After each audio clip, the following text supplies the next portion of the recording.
नमस्कार, राधे राधे। कैसे आप लोग। आज ये आपकी क्लास है 5th नंबर की क्लास, ठीक है। जो हमारा एनएससी का क्लासेस चल रही थी वो उसका मॉक नंबर 5 है, ठीक है। इसमें हम लोग बहुत सारे अच्छे क्वेश्चन करेंगे। जो पुरानी क्लासें हो चुकी है उसमें भी आपके बहुत अच्छे क्वेश्चन हैं, उसको ज़रूर अटेंड करिए, ठीक है। तो चलते हैं बिना देरी के पहले क्वेश्चन पे। पहला क्वेश्चन है हमारा, ए क्रॉप इज ग्रोन इन जायद सीजन। जायद सीजन में ऐसी कौन सी क्रॉप है जो ग्रो की जाती है। ऑप्शन है आपका सोयाबीन, वाटरमेलन, जूट एंड मेज। सोयाबीन हो गया, ठीक है। वाटरमेलन मतलब क्या होता है, तरबूज होता है, ठीक है।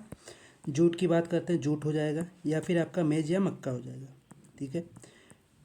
इनमें से आपकी कौन सी ऐसी फसल है या क्रॉप है जो जायद सीजन में बोई जाती है। सबसे पहले हम लोग देख लेते हैं सीजन के हिसाब से जो एग्रीकल्चर का डिस्ट्रीब्यूशन होता है उसके हिसाब से 3 टाइप की सीजन पाई जाती है। एक होता है हमारा खरीफ, ठीक है। एक होता है हमारा रबी, एक होता है हमारा जायद, ठीक है। अगर खरीफ की बात करते हैं, ठीक है, क्योंकि 12 महीने होते हैं उनमें से तीनों सीजन आते हैं। तो अगर खरीफ की बात करेंगे तो ये हमारा जून से लेके, ठीक है, सितंबर तक आएगा। सितंबर लास्ट तक जो हमारे मंथ होते हैं किसके होते हैं, खरीफ के होते हैं। मतलब जो हमारा रेनफॉल वाला सीजन होता है, ठीक है, रेनफॉल कह लें, या जो हमारा मानसून वाला सीजन होता है, ये सारे का सारा पूरा किस में आता है, खरीफ में आता है। रबी की बात करते हैं, ये हमारा अक्टूबर से लेके फरवरी तक होता है। फरवरी लास्ट तक क्या होता है, हमारा रबी का सीजन होता है, ठीक है। जायद की बात करते हैं, ये हमारा मार्च से लेके जून तक होता है, ठीक है। तो एग्रीकल्चर में 3 सीजन आते हैं, खरीफ, रबी, जायद। तो जायद में हमारी जो है ज़्यादातर जो पानी वाली जिनमें वाटर की ज़्यादा मात्रा होती है वो उगाई जाती हैं, क्योंकि इसमें भीषण गर्मी पड़ती है, ठीक है। तो गर्मी वाली जो फसलें होती है वो उगाई जाती, जिनमें हम लोग ज़्यादातर उगाते हैं कुकुर बिटेसी कुल की। किस कुल की, कुकुर बिटेसी कुल की उगाते हैं, ठीक है। कुकुर बिटेसी कुल की उगाते हैं, ठीक है। जिसमें हमारा क्या आ जाएगा, जैसे हमारा स्पंज गार्ड आ जाएगा, ठीक है। जिसमें हमारा कद्दू वगैरह आ जाता है, ठीक है। कद्दू, लौकी वगैरह ये सब आ जाता है, ठीक है। तो अगर हम बात करें इसमें जो आपको ऑप्शन दिए हुए हैं, इसमें हमारा हो जाएगा वाटरमेलन, ठीक है। वाटरमेलन जो कैसी किसकी फसल है, जायद की है, ठीक है। किसकी फसल है, जायद की फसल है। वाटरमेलन किसकी फसल है, जायद की है। अगर वाटरमेलन की बात करते हैं, और एक इसमें और क्वेश्चन आता है आपका कि जो ये जो कुकुर बिटेसी होता है, कुकुर बिटेसी जो फैमिली होती है, इसको कभी कभी हिंदी में पूछ लिया जाता है। तो हिंदी में इसे बोलते हैं कुष्मांड कुल। क्या बोलते हैं, कुष्मांड, ठीक है। हिंदी की इंग्लिश में कभी कभी लिख देते हैं कि कुष्मांड कुल की इसमें निम्न में से कौन सी सब्जी है या कौन सी फसल है। तो अगर कुकुर बिटेसी याद है तो आपको कुष्मांड भी याद रखना पड़ेगा, ठीक है। अगर हम बात करते हैं वाटरमेलन की, ठीक है, वाटरमेलन की बात करेंगे तो इसमें वाटर कितना होता है, इसमें वाटर होता है 90 to 95%, 92 से 95% में पानी पाया जाता है, ठीक है।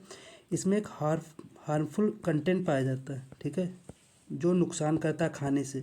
कौन सा होता है, सेरोटोनिन होता है। कौन सा होता है, सेरोटोनिन इसमें पाया जाता है, ठीक है, जो हार्मफुल होता है, हानिकारक होता है, ठीक है। वहीं अगर बात करते हैं इसकी वैरायटी, एक होती है जो बहुत ही फेमस है, ज़्यादातर एग्ज़ाम में आती है, कौन सी है, वो है हमारी शुगर बेबी। शुगर बेबी इसकी वैरायटी है। ये कैसी होती है, ये स्वीट होती है या मीठी वैरायटी होती है, ठीक है। सबसे ज़्यादा मीठी वैरायटी कौन सी होगी, शुगर बेबी होगी, ठीक है। अगर हम बात करते हैं सीड रेट की, सीड रेट की बात करते हैं या बीज दर की बात करते हैं, कितना होता है, नॉर्मली 3 से 4 किलोग्राम होता है। 3 से 4 किलोग्राम पर हेक्टेयर होता है, ठीक है। तो वाटरमेलन की बात करें, वाटर 92 to 95%, 92 से 95%। हार्मफुल इसमें कंटेंट कौन सा पाया जाता है, सेरोटोनिन पाया जाता है, ठीक है। इसकी वैरायटी की बात करते हैं, शुगर बेबी इसकी सबसे फेमस वैरायटी है। बहुत सारे एग्जाम में ये इंपॉर्टेंट है आपके लिए, बहुत सारे एग्जाम में आ चुकी है, ठीक है। सीड रेट की बात करते हैं, 3 से 4 किलोग्राम इसका सीड रेट पड़ता है 1 हेक्टेयर में, ठीक है। तो उम्मीद है ये क्वेश्चन आपको समझ में आया होगा। तो चलिए अगले क्वेश्चन पे चलते हैं। अगला क्वेश्चन है हमारा, the adoption of high yielding variety programme in India, Indian agriculture started. जब से इंडिया में, ठीक है, एग्रीकल्चर स्टार्ट हुआ है, उसके बाद से जो हाई यील्डिंग एक प्रोग्राम आया था, हाई यील्डिंग वेराइटी प्रोग्राम, वो भारत में कब अपनाया गया। ऑप्शन है आपके पास 1966 में, 1985 में, 1968 में, 1967 में, 1966 में, 1985 में, 1968 में, 1967 में। तो इसका सही आंसर होगा 1966 में। कब? 1966 में। ठीक है। यहाँ पे क्या आया था? एक आया था हमारे इंडिया में ग्रीन रेवोल्यूशन। क्या आया था? ग्रीन रेवोल्यूशन आया था। क्या आया था? Green revolution. इसे क्या बोलते हैं? हरित क्रांति। अगर इसका बात करते हैं, वर्ल्ड में फादर की बात करते हैं, ठीक है, वर्ल्ड में बात करते हैं, तो इसके फादर कौन होंगे? नॉर्मन ई बोरलॉग होंगे। ठीक है। अगर इंडिया में फादर की बात करते हैं, ठीक है, तो इसका फादर कौन है? एम.एस. स्वामीनाथन। क्या है? एम.एस. स्वामीनाथन इसके क्या है? फादर माने जाते हैं इंडिया में। किसके? ग्रीन रेवोल्यूशन के। ठीक है। तो इसका राइट आंसर क्या हो जाएगा? 1966 इसका राइट आंसर हो जाएगा। अगला क्वेश्चन है हमारा,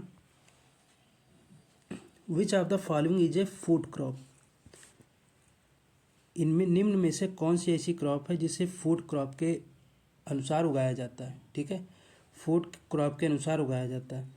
पाम, जूट, कॉटन, मेज। पाम हो गया, जूट हो गया, कॉटन हो गया, मेज हो गया। तो पाम हमारी कैसी है? ये ऑयल वाली क्रॉप है, या इसे प्लांटेशन क्रॉप भी बोलते हैं। क्या बोलते हैं? प्लांटेशन क्रॉप बोलते हैं। ठीक है। वहीं अगर जूट और कॉटन की बात करते हैं, इसे हम फूड के तौर पे यूज़ नहीं करते। ठीक है। इससे हम क्या बनाते हैं? क्लॉथ बनाते हैं। ठीक है। कॉटन और जूट से हम लोग क्या बनाते हैं? क्लॉथ बना के यूज़ करते हैं। तो एक बची हमारी मेज़, जो मक्का की क्रॉप होती है, हमारी मेज़ की क्रॉप होती है। इसको हम यूज़ करते हैं किसके लिए? इसको हम फूड क्रॉप के लिए यूज़ करते हैं। ठीक है। अगर मेज़ की बात करते हैं, ठीक है, तो इसकी जो सीड रेट होती है पूछी जाती है। अगर फॉडर की बात करते हैं, जो चारे के रूप में उगाई जाती है, ठीक है, वो होती 40 से 50 किलोग्राम। कितनी होती? 40 से 50 किलोग्राम प्रति हेक्टेयर होती। ठीक है। अगर हाइब्रिड की बात करते हैं, हाइब्रिड या संकर किस्म की बात करते हैं, उसके लिए कितना बीज दर लगता है? 25 किलोग्राम प्रति हेक्टेयर इसमें बीज दर लगता है। कितना? 25 किलोग्राम प्रति हेक्टेयर लगता है। ठीक है। इसमें एक मेज़ की और एक आपके पास क्वेश्चन आता है कि जो सिंगल क्रॉस टेक्निक है, सिंगल क्रॉस टेक्निक जो है, ठीक है, टेक्निक जो है मेज में कौन लाया था? ये इन्वेंट किया था ईस्ट एंड सल ने। किसने? ईस्ट एंड सल ने। किसने? ईस्ट एंड सल ने। कब? 1910 में। ठीक है। दूसरी इसकी आती है डबल क्रॉस टेक्निक। ठीक है, डबल क्रॉस टेक्निक आती है। ठीक है। ये किसने यूज़ किया था? ये सबसे पहले इन्वेंट किया था किसने? ये डी.एफ. जोन्स ने। किसने? डी.एफ. जोन्स ने जो है 1920 में इसे इन्वेंट किया था। किसे? Double gene technique, double cross technique जो है होती है मेज़ में, उसको इन्वेंट किया था। ठीक है। तो इसका राइट आंसर क्या हो जाएगा? मेज इसका राइट आंसर हो जाएगा। मूव करते हैं नेक्स्ट क्वेश्चन पे। नेक्स्ट हमारा, which of the following is an oil seed crop? जो इसमें तेल वाली फसल है, इसमें कौन सी है? कार्डमम। ये हमारी कार्डमम को क्या बोलते हैं? इलायची बोलते हैं। ठीक है। हिंदी में क्या बोलते हैं? इलायची। गार्लिक, इसे हम लहसुन बोलते हैं। ठीक है। क्लोव, ये हमारा बरसीम हो जाता है। मस्टर्ड, ये हमारा क्या हो जाता है? सरसों हो जाता है। क्या होता है? सरसों। इलायची कैसी है? ये तो हमारी स्पाइस वाली क्रॉप है, स्पाइस मसाले वाली क्रॉप है। गार्लिक कैसी है? ये हमारी बल्ब क्रॉप है। कैसी? बल्ब क्रॉप है। ठीक है। क्लोव क्या है? ये हमारी फॉडर क्रॉप है, चारे वाली फसल है। एक हमारी बचती है मस्टर्ड, ये कैसी? ऑयल सीड क्रॉप है। ठीक है। इससे हम क्या प्राप्त करते हैं? इससे हम तेल प्राप्त करते हैं। क्या प्राप्त करते हैं? इससे हम तेल प्राप्त करते हैं। ठीक है। अगर हम बात करें इसके बारे में, थोड़ी थोड़ी जानकारी ले लेते हैं। जो गार्लिक होता है, लहसुन होता है, ठीक है, उस मिथाइल डाई सल्फाइड के कारण होती है, डाई मिथाइल डाई सल्फाइड के कारण होती है। ठीक है। वहीं अगर बात करते हैं मस्टर्ड में, मस्टर्ड का जो ऑयल होता है उसमें जो पंजेंसी की बात करते हैं वो होता है आइसोथायोसाइनेट। आइसोथायोसाइनेट के कारण होता है। किस कारण होता है? आइसोथायोसाइनेट के कारण होता है। ठीक है। इसमें एक पॉइंट और आता है, इसकी जो पहली मस्टर्ड की जो पहली बायोटेक वेराइटी है, ठीक, जो बायोटेक्नोलॉजी से बनाई गई हो, कौन सी है? पूसा जय किसान। पूसा जय किसान इसकी पहली बायोटेक्नोलॉजी वाली वेराइटी। ठीक है। फर्स्ट जो हाइब्रिड है किसकी? सरसों की। फर्स्ट हाइब्रिड वेराइटी कौन सी है? ये हमारी NRCHB 506। ठीक है। इसकी पहली, ये है 506, इसकी पहली हाइब्रिड वेराइटी कौन सी? NRCHB 506। ठीक है। नेक्स्ट क्वेश्चन है हमारा, which of the following makes a case of intensive modern farming. ठीक है, जो मॉडर्न फार्मिंग होती है कौन सी है, वो इंटेंसिव फार्मिंग है। क्या है इंटेंसिव फार्मिंग? इंटेंसिव फार्मिंग होती क्या है, मानिए एक लैंड है हमारा, ठीक है, इसी लैंड में, ठीक है, हम लोग पर एक साल में, ठीक है, 1 ईयर में 1 यूनिट लैंड में हम लोग क्रॉप को अलग अलग करके बुआई करते हैं, सोइंग करते हैं, मतलब चेंज करके क्रॉप को उसी लैंड में बोते हैं एक साल में। उसे ही हम लोग क्या कहते हैं, उसे इंटेंसिव फार्मिंग सिस्टम कहते हैं, या इसे मॉडर्न फार्मिंग भी कहते हैं। ठीक है, तो इस फार्मिंग के लिए निम्न में से कौन सा ऑप्शन आपका सही बैठता है? क्रॉपिंग पैटर्न हो जाएगा, higher output using organic method हो जाएगा, रिम्यूनरेटिव प्राइस हो जाएगा, या इनमें से कोई नहीं हो जाएगा। तो इसका सही आंसर क्या हो जाएगा? क्रॉपिंग पैटर्न इसका सही आंसर हो जाएगा। ठीक है, इसका सही आंसर क्या होगा? क्रॉपिंग पैटर्न इसका सही आंसर हो जाएगा, क्योंकि इसमें क्या हमें पर यूनिट लैंड में पर ईयर में हमें क्या करना है, क्रॉप को अलग अलग करके उसकी सोइंग करनी है। ठीक है, तो इसके लिए हमें क्या क्या चाहिए? क्रॉपिंग पैटर्न चाहिए। ठीक है, तो इसका सही आंसर क्या हो जाएगा? क्रॉपिंग पैटर्न इसका सही आंसर हो जाएगा। अगला क्वेश्चन है हमारा, which of the following is not an agriculture product? Alum, jute, cotton, rice. Rice को तो चावल, ये तो एग्रीकल्चर प्रोडक्ट होता है। ठीक है, कॉटन, कपास, ये भी एग्रीकल्चर प्रोडक्ट होता है। ठीक है, जूट, ये भी एग्रीकल्चर प्रोडक्ट होगा। एलम जो होता है आपका एग्रीकल्चर प्रोडक्ट नहीं होता। इसको हिंदी में क्या कहते हैं? इसे हिंदी में फिटकरी कहते हैं। क्या कहते हैं? फिटकरी कहते हैं। ठीक है, इसे क्या कहेंगे? इसे फिटकरी कहते हैं। तो ये जो है एग्रीकल्चर नहीं, केमिकल प्रोडक्ट होता है। क्या होता है? केमिकल प्रोडक्ट होता है, केमिकल से बना हुआ प्रोडक्ट होता है। ठीक है, ये तीनों कैसे होंगे? ये एग्रीकल्चर प्रोडक्ट हो जाएंगे, एग्रीकल्चर प्रोडक्ट हो जाएंगे। ठीक है, ये क्वेश्चन आपका किसी ना किसी एग्जाम में आया हुआ है। ठीक है, जो आपका ये जो फर्टिलाइज़र कंपनी है, ठीक है, जिसका नाम आपको दिखाई दे रहा है, इसमें आया हुआ क्वेश्चन है। ठीक है, और ये एक बार नाबार्ड में भी क्वेश्चन आया हुआ है। ठीक है, तो इसे ऐसे क्वेश्चन आपके आ जाते हैं जो जनरली सबको पता होते हैं, ठीक है, लेकिन कर नहीं पाते। तो ये जो क्वेश्चन है ये बहुत सिंपल क्वेश्चन है, क्योंकि ये तीनों जो आपको पता ही हैं, बचा एक, तो यही आपका जो ऑप्शन होगा उस गलत हो जाएगा, या इस क्वेश्चन के हिसाब से सही हो जाए। तो अगर हम बात करते हैं,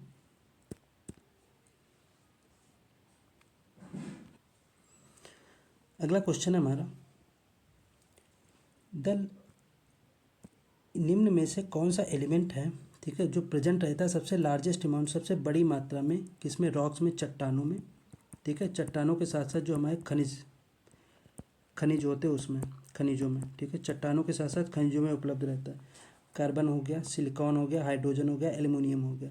तो सबसे ज़्यादा जो, अगर ऑप्शन के हिसाब से बात करें तो सबसे ज़्यादा कौन प्रेजेंट रहता है? सिलिकॉन रहता है। कितना रहता है? 28.2%। कितना प्रेजेंट रहता है? 28.2%।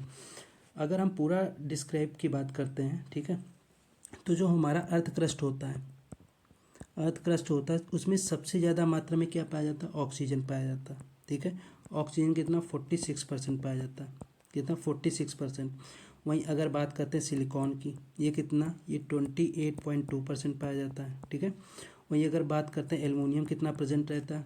8.23% प्रेजेंट रहता है। ठीक है, वहीं अगर बात करते हैं हम आयरन की बात करते हैं, ये 5.63% प्रेजेंट रहता है। ठीक है, तो सबसे ज़्यादा की बात करते हैं ऑक्सीजन। अगर ऑक्सीजन इसमें नहीं है, सिलिकॉन है, तो सिलिकॉन इसका राइट आंसर हो जाएगा। क्या राइट आंसर हो जाएगा? सिलिकॉन इसका राइट आंसर हो जाएगा। ठीक है, एल्युमिनियम की बात करते हैं, अभी मैंने आपको बता दिया 8.23% पाया जाता है। ठीक है, उसके ऑक्सीजन के बाद सिलिकॉन, सिलिकॉन के बाद एल्युमिनियम के बाद आयरन। ठीक है, oxygen, silicon, aluminium, iron. Oxygen 46.1%, ठीक है, सिलिकॉन 28.2%, एल्युमिनियम की बात करते हैं 8.23%, और आयरन की बात करते हैं 5.63%। ठीक है, नेक्स्ट मूव करते हैं, the element common in all acids.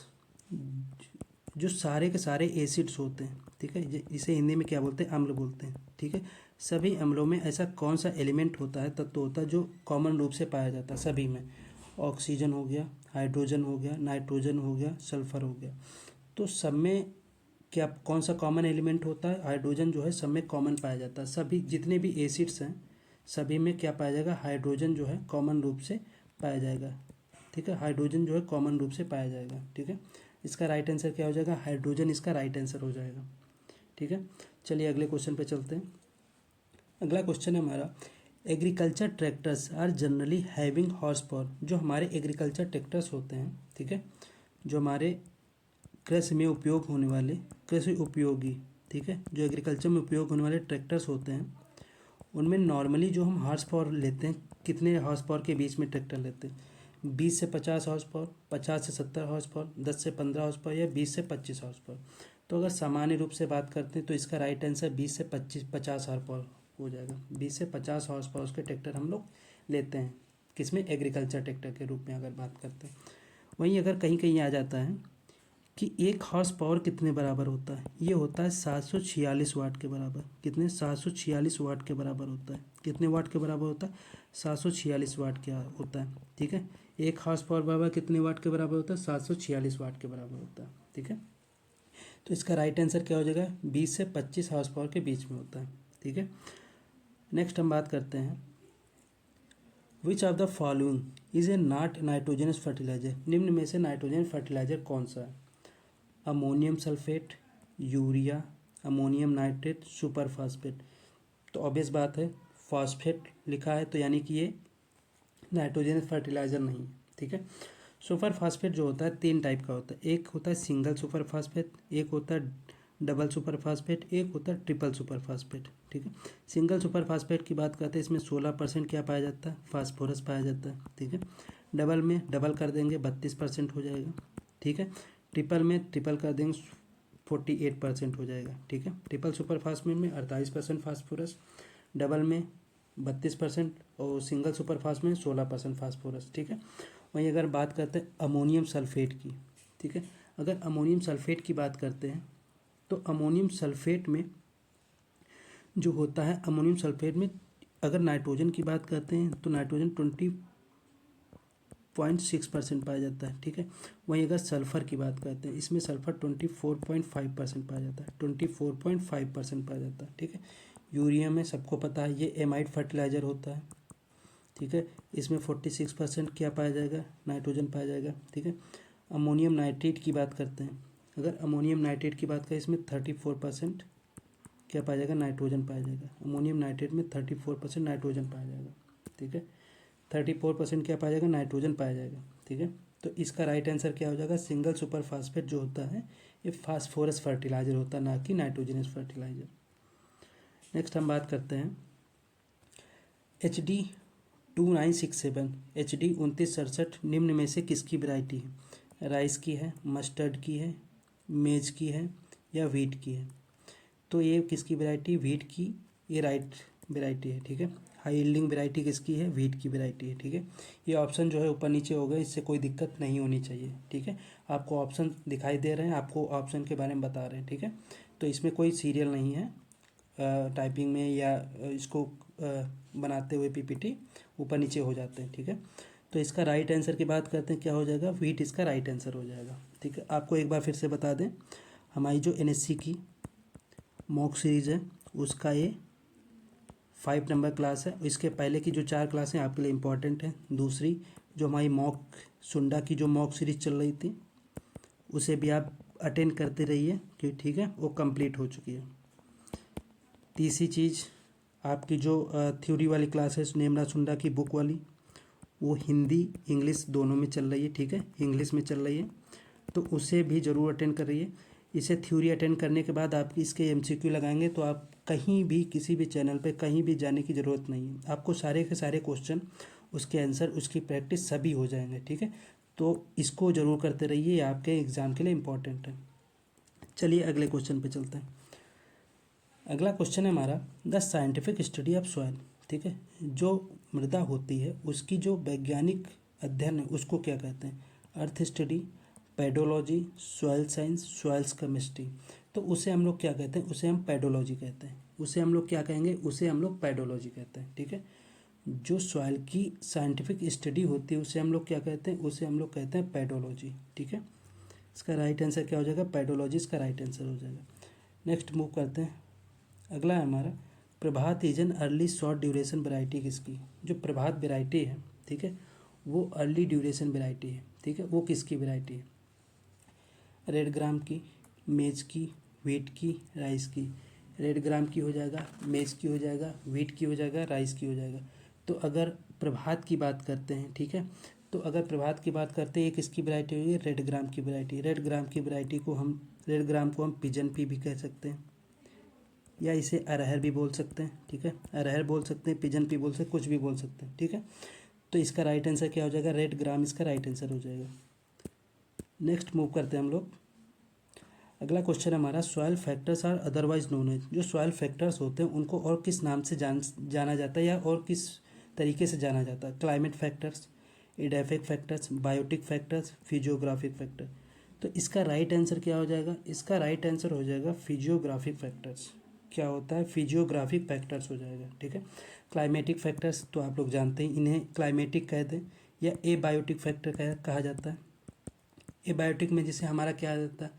Wind आ जाती है, ठीक है, टेम्परेचर आ जाएगा, ठीक है, एटमॉस्फेयर का जो पूरा पूरा पोर्शन आ जाएगा वो आ जाएगा। ये सारे के सारे कैसे एबायोटिक हो जाएंगे या क्लाइमेटिक फैक्टर हो जाएंगे।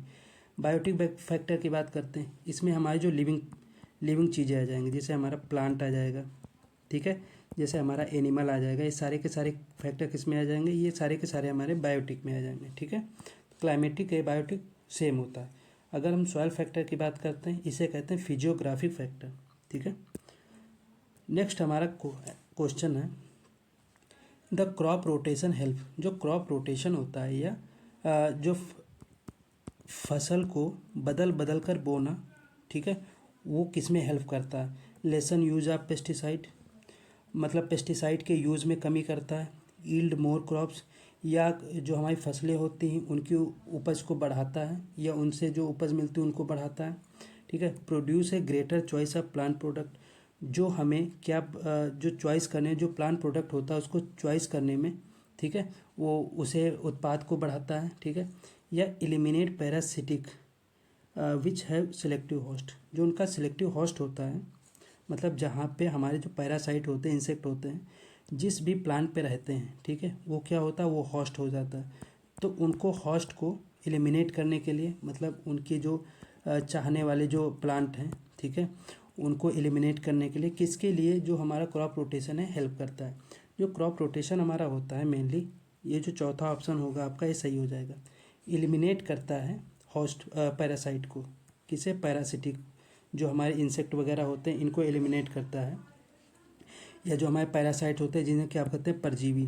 परजीवी क्या करते हैं? ये दूसरे पे डिपेंड रहते हैं, ठीक है। पर जो हमारे पैरासाइट, इनको हिंदी में बोलते हैं परजीवी। परजीवी क्या होते हैं? ये इनका जो लाइफ साइकिल होता है दूसरे पे डिपेंड रहता है, ठीक है। किसी प्लांट को ये होस्ट बना लेंगे, ठीक है, जिस प्लांट पे अपना जीवन पूरा ये लोग स्पेंड करते हैं उसे कहते हैं होस्ट, ठीक है। क्या बोलते हैं? होस्ट बोलते हैं, ठीक है। उससे ही ये एनर्जी लेके, उससे ही खाना प्रोड्यूस करके, ठीक है, तो धीरे धीरे उसको नुकसान पहुंचाएंगे, खुद ग्रो करते जाएंगे, ठीक है। तो अगर हम इसे ही हटा देंगे, ठीक है, अगर हम क्रॉप रोटेशन ही करेंगे, तो इनके जो पैरासाइट हैं, इनके होस्ट क्या होंगे? ये चेंज होते रहेंगे और ये ग्रो नहीं कर पाएंगे, ठीक है। तो इसका राइट आंसर क्या हो जाएगा? फोर्थ इसका राइट आंसर हो जाएगा। नेक्स्ट हम लोग मूव करते हैं। तो आज आपकी क्लास जो है यहीं पे समाप्त होती है। दूसरी चीज़, इसे ज़रूर अटेंड करिए, एक बार फिर से आपको बताया दे रहे हैं। और सुंडा एमसीक्यू मैं डेली आपको बताता हूँ, सुंडा एमसीक्यू जरूर अटेंड करिए, उसमें सारे के सारे क्वेश्चन बहुत इंपॉर्टेंट हैं, ठीक है। और दूसरी चीज़, जितने भी मैं को आपको मॉक करा रहा हूँ, एनएससी के मॉक करा रहा हूँ, सारे के सारे क्वेश्चन, ठीक है। हालांकि ये क्वेश्चन जो मैं एनएससी के करा रहा हूँ ये किसी न किसी एग्ज़ाम में आए हुए हैं, ठीक है, लेकिन जो उसमें आपको मिलेंगे ना, वो सारे के सारे क्वेश्चन आपको आए हुए मिलेंगे, या आने वाले क्वेश्चन जो हैं आपको उसी में मिलेंगे, सुंडा मॉक में, ठीक है। हमारी थ्योरी की क्लास भी सुंडा की चल रही है, उसको उसे भी ज़रूर अटेंड करते रहिए, ठीक है। तो उम्मीद है आपको ये सेशन अच्छा लगा होगा। शेयर कमेंट लाइक ज़रूर करिए, और आपका जो फीडबैक है वो मेरे लिए बहुत इंपॉर्टेंट है, ठीक है। आपको जो भी चीज़ें हैं, अगर कोई चीज़ समझ में नहीं आती आप ज़रूर हमें कमेंट करिए। आपको व्हाट्सएप का आपको दिया हुआ है, ठीक है, नंबर, उस पर मैसेज करिए, मैं आपका जो है क्वेरी ज़रूर अटेंड करूँगा, उसके बारे में सोल्यूशन दूंगा, ठीक है। तो मिलते हैं अगली क्लास में, तब तक ले धन्यवाद।